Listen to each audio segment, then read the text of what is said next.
नमस्कार दोस्तों, स्वागत है आप सभी का एक बार फिर से। दोस्तों, आप अपनी लाइफ में कुछ नया सीखना चाहते हैं तो चैनल को जरूर सब्सक्राइब करें। आज के इस वीडियो में हम आपको बताने जा रहे हैं कि मृत्यु के बाद शव को अकेला क्यों नहीं छोड़ा जाता। दोस्तों, जैसे ही दिन के बाद रात होना निश्चित है, वैसे ही जिनका जन्म हुआ है वो भी एक दिन काल के गाल में समा जाएगा।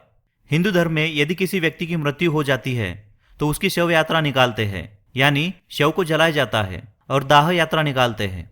पर अगर किसी की मृत्यु शाम को या रात में हो जाती है तो शव को अकेला नहीं छोड़ा जाता। क्या आप जानते हैं इसके पीछे का कारण? नहीं तो इस वीडियो को अंत तक जरूर देखें। तो चलिए दोस्तों, जान लेते हैं वो कौन सा कारण है। गरुड़ पुराण के अनुसार ये हम बताना जा रहे हैं कि शव का अंतिम संस्कार कब कब और किन परिस्थितियों में नहीं किया जा सकता या फिर कुछ समय के लिए टाल दिया जाता है। दोस्तों, आपको बता दूं कि हिंदू धर्म में अगर किसी की मृत्यु सूर्यास्त के बाद होती है तो उसके शव को रात भर घर पर ही रखा जाता है और अगले दिन उसका दाह संस्कार किया जाता है। इसके अलावा अगर किसी की मृत्यु पंचक समय में होती है, यानी धनिष्ठा के आरंभ से लेकर रेवती नक्षत्र के अंत तक समय को पंचक समय कहा जाता है, तो शव को कुछ समय के लिए घर पर ही रखा जाता है और पंचक काल समाप्त हो जाता है उसके बाद ही उसका दाह संस्कार किया जाता है।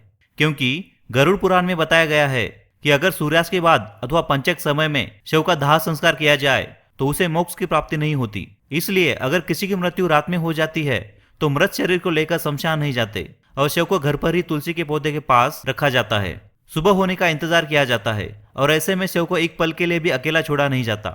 वहां कोई ना कोई व्यक्ति शव की रखवाली के लिए रहता है।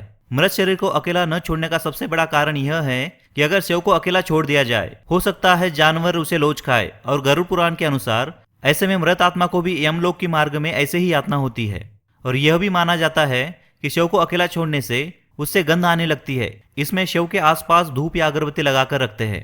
गरुड़ पुराण के अनुसार भगवान विष्णु गरुड़ जी के पूछने पर कहते हैं, हे पक्षीराज, इनमें सबके अलावा अगर किसी की मृत्यु हो जाती है और उसकी कोई भी संतान नहीं है, ऐसे समय पर शव को घर पर रखा जा सकता है जब तक उसका पुत्र या पुत्री आ जाए, क्योंकि जब खुद की संतान शव को मुखाग्नि नहीं देते तो उसका उद्धार नहीं होता, यानी वो मृत्यु लोक में भटकता रहता है। इसी के साथ भगवान विष्णु कहते हैं कि सूर्यास्त के बाद अगर किसी की मृत शरीर को जला दिया जाए तो उसकी आत्मा असुर दानव या पिशाच की योनि में जन्म लेती है, जहां उसे कई तरह के कष्ट सहने पड़ सकते हैं।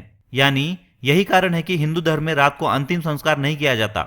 और यही बताते हैं अगर मृत शरीर को अकेला छोड़ दिया जाए तो उसके शरीर में भटकती आत्माएं प्रवेश कर सकती है, जिससे परिवार के सब लोगों को कष्ट झेलना पड़ सकता है।